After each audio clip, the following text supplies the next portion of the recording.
Muito bem, eu já falei, já parabenizei aqui de manhã, né, do dia dedicado à mulher, mas a gente vai falar daqui a pouquinho com a Miriam Ravanelli, ela é da Comissão da Mulher da OAB São Paulo, ela vai falar com a gente daqui a pouquinho, fique atento. Muito bem. Já está com a gente? Então vamos lá. Vamos lá. O Jornal da Rede Alesp conversa com a advogada Miriam Ravanelli Skandar Karan.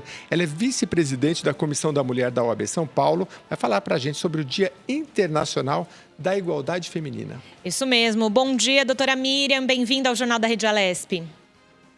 Bom dia. É um enorme prazer estar aqui com vocês hoje para poder falar de uma temática tão importante que com certeza merece o nosso olhar muito atento e esses espaços de discussão, de diálogo, para poder fomentarmos essas reflexões em todos. Muito obrigada.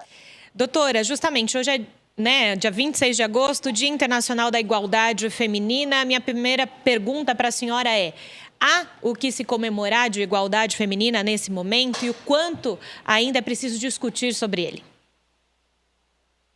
Olha, eu vejo que esse Dia Internacional, da Igualdade Feminina, da Igualdade da Mulher, ele marca momentos importantes das mulheres nessa busca por condições de igualdade entre os gêneros, né? Há poucas décadas, se nós pararmos para analisar, pararmos para pensar, nós mulheres nós não tínhamos nem direito ao voto, nós não tínhamos acesso a uma educação formal. O mercado de trabalho, então, era simplesmente fechado para a presença feminina, né? E o local da mulher, ele era condicionado ali a um viés estritamente particular, um olhar voltado mais para o casamento, para a maternidade.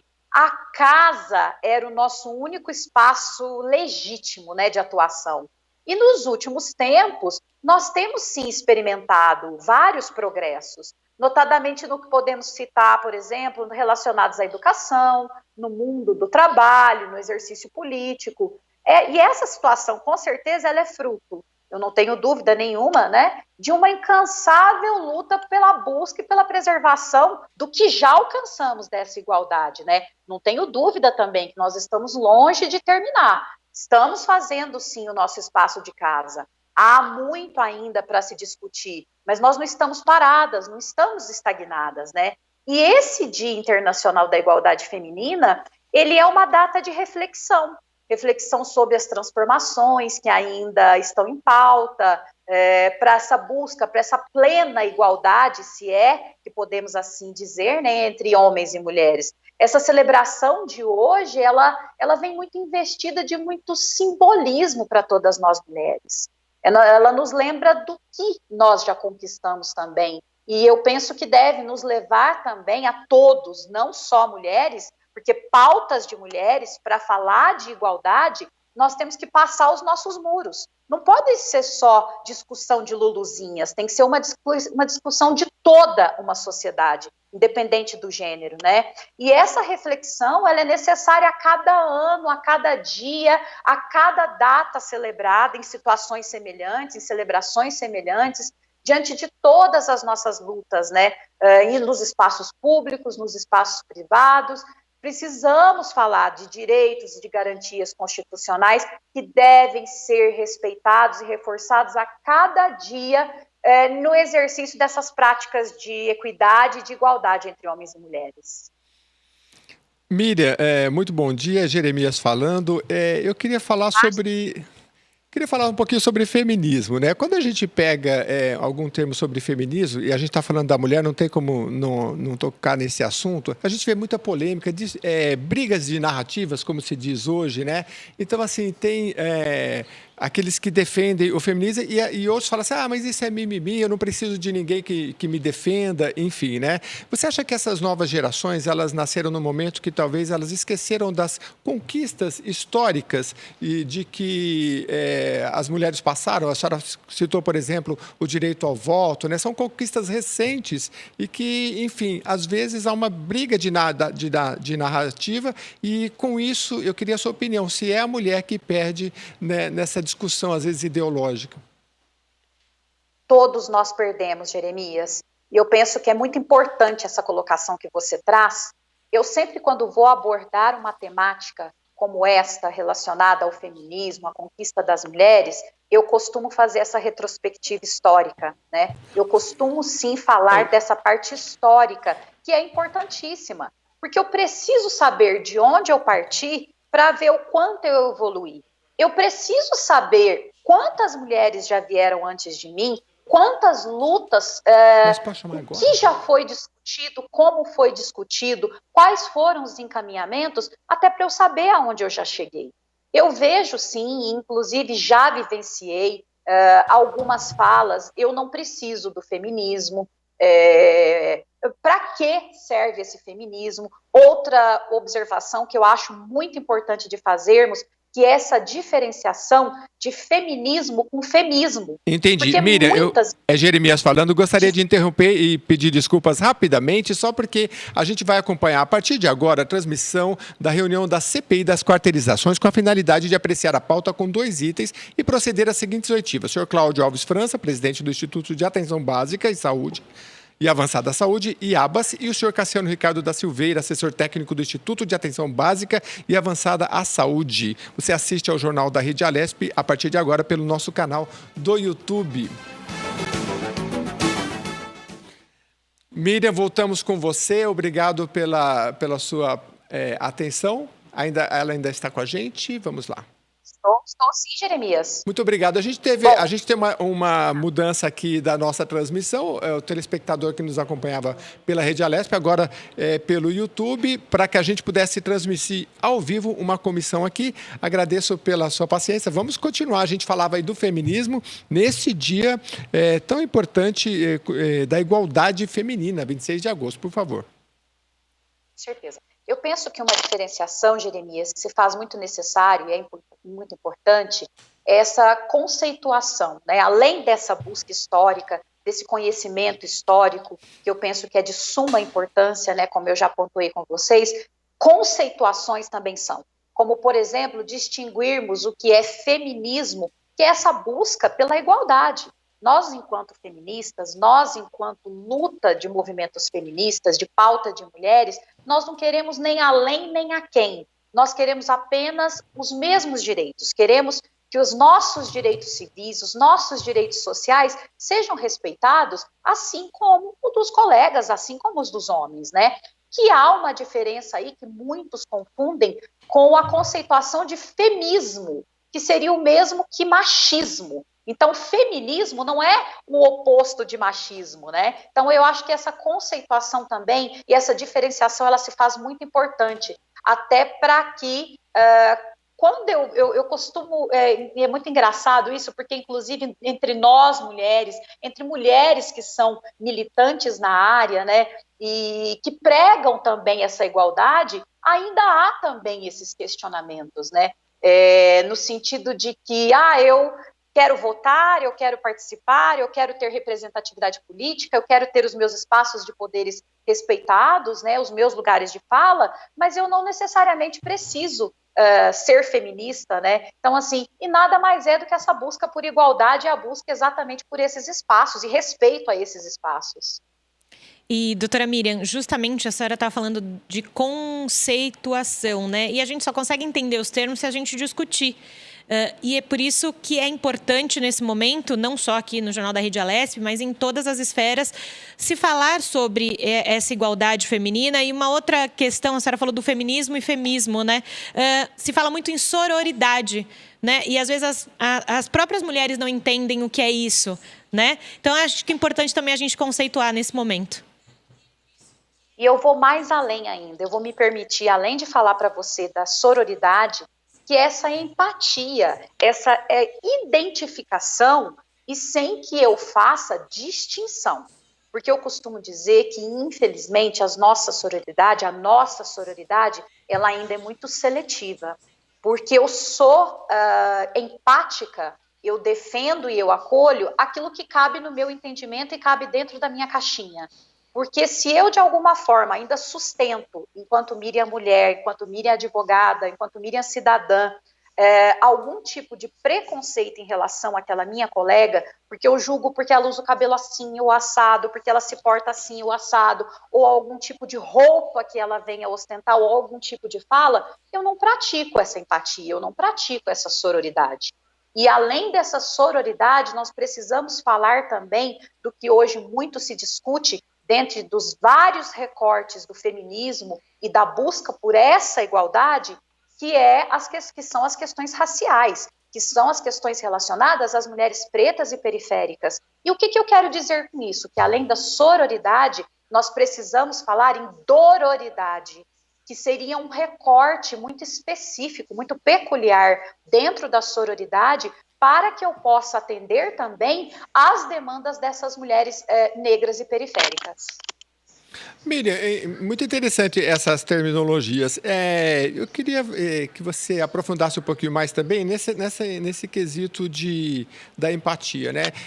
Eu li uma vez que, por exemplo, dentro dos partidos políticos, as mulheres às vezes não se sentem tão à vontade porque é um ambiente dominado por homens. Então, você chega numa reunião que tem 12 homens e uma mulher, o ambiente já é um pouco restritivo, né? Como é que a gente faz para envolver mais os homens nas escolas, em todos os locais, porque o debate também, quando ele fica restrito, você vai fazer uma palestra sobre o tema, faz só para a mulher, não se avança muito, né? Tem que ter a presença da criança, dos pais, dos homens, enfim, de todos para que haja essa integração, né?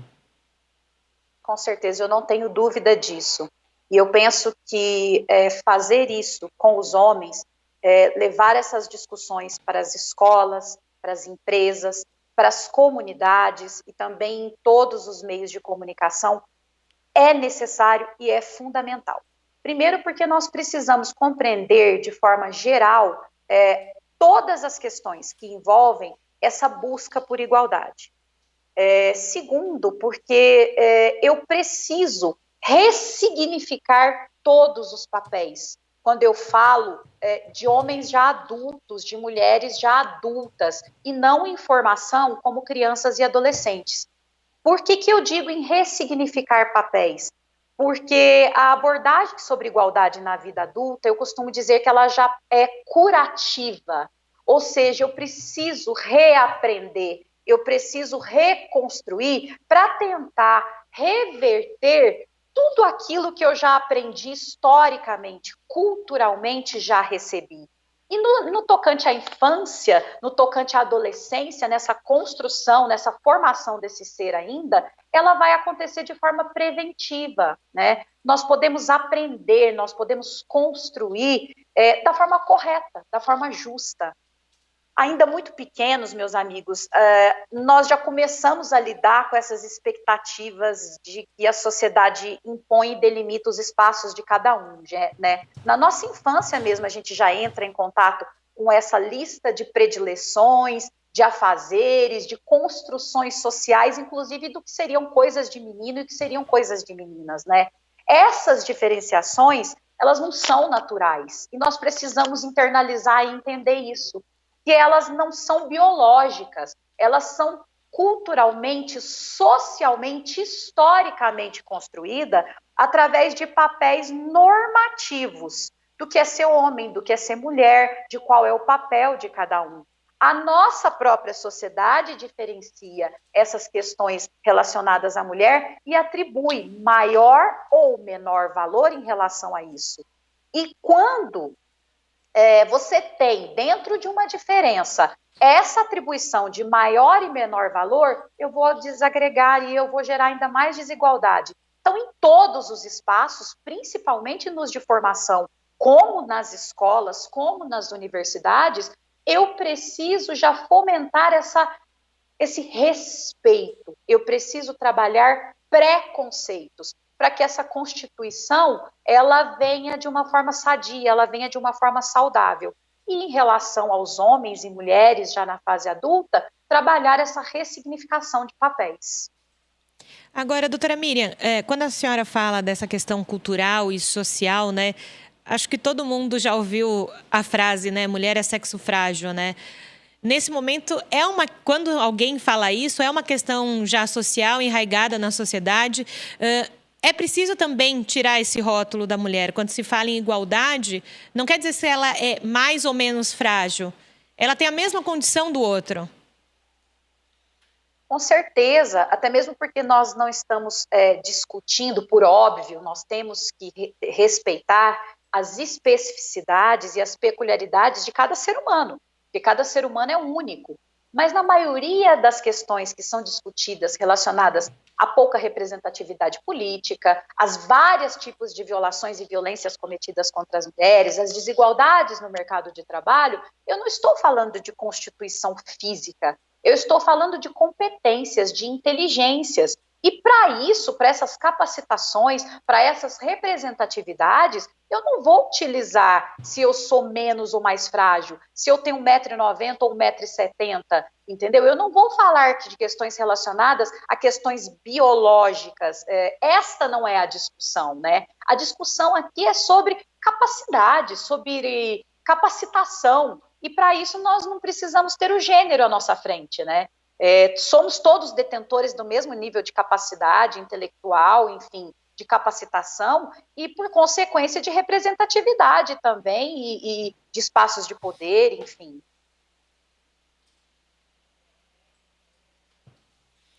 Eu acho que a gente ainda temos a conexão. Vamos lá. Oi, tempo. A senhora nos ouve, né? Miriam, eu queria parabenizar o seu trabalho aí como vice-presidente da Comissão da Mulher Advogada, da Ordem dos Advogados do Brasil, seção São Paulo, e queria te deixar à vontade para falar um pouco do trabalho da comissão, que a gente sabe que é muito abrangente, né? A Comissão da Mulher Advogada aqui em São Paulo. Muito obrigada. Eu te agradeço pela atenção e eu brinco que eu sou muito suspeita por falar da Comissão da Mulher Advogada, porque já estou no sistema OAB, eu costumo dizer sistema OAB-CAASP, porque hoje, à frente da nossa seccional paulista, nós temos o Dr. Caio Augusto, que é um líder nato e que eu tenho a grata satisfação de acompanhar, e desde que estou no sistema OAB-CAASP, que é mais ou menos desde 2005 para 2006, e desde então faço parte da comissão da mulher advogada, até então na minha subseção, porque eu sou do interior do estado, né? Inclusive é a primeira vez na história de quase 88 anos da seccional paulista, onde há inclusive essa pluralidade, essa diversidade, onde é contemplado todo o estado, não só no tocante a gênero, mas também a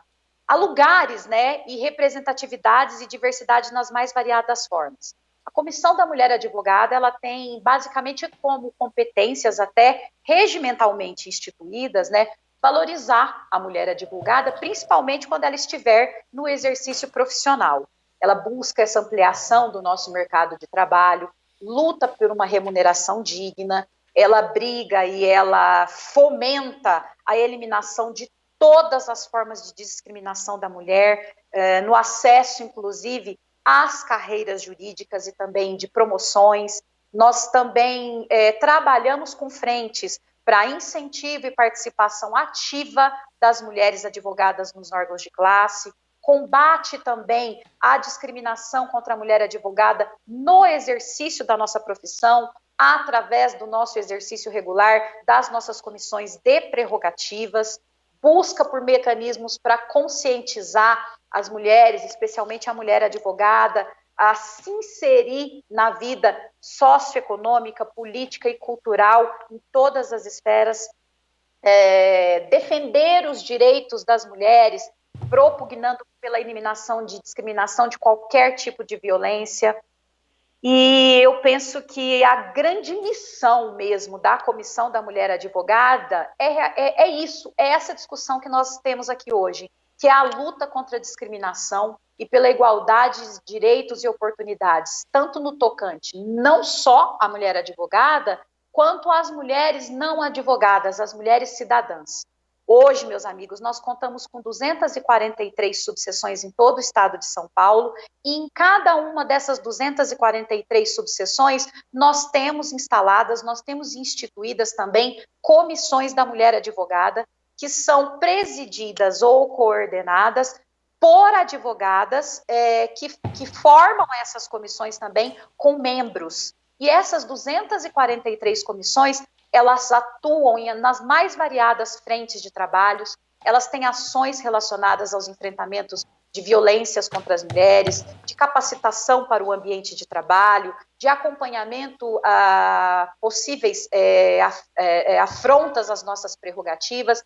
Então, assim, hoje a Comissão da Mulher Advogada nas 243 subseções, ligadas, inclusive, à Seccional Paulista, através de coordenadorias regionais, onde nós também contamos hoje com 23 coordenadoras regionais, que foram divididas por áreas administrativas regionais para facilitar, inclusive, este elo de ligação e esse diálogo com a Seccional Paulista. Então, eu tenho um orgulho e uma honra imensa de dizer que hoje nós estamos e somos muito bem representadas e temos ações nas 243 subseções de todo o Estado. Muito bem, conversamos com Miriam Ravanelli, Skanda Karam, vice-presidente da Comissão da Mulher Advogada da OAB São Paulo. Obrigado pela sua presença, Miriam. Eu que agradeço pela atenção e muito obrigada pela abertura, pelo espaço. Como eu disse no início da minha fala, eu penso que o que vocês fazem aqui, esse diálogo e essas reflexões, essas construções conjuntas, e vocês, com certeza, órgãos de imprensa, de informação, de mídias, vocês têm um papel fundamental para essa propagação e para essa multiplicação de informações e de direitos, pois, com certeza, vocês chegam aos mais variados lugares, a lugares que, de repente, essas informações não chegariam. Então, a vocês, os meus cumprimentos e também os meus agradecimentos.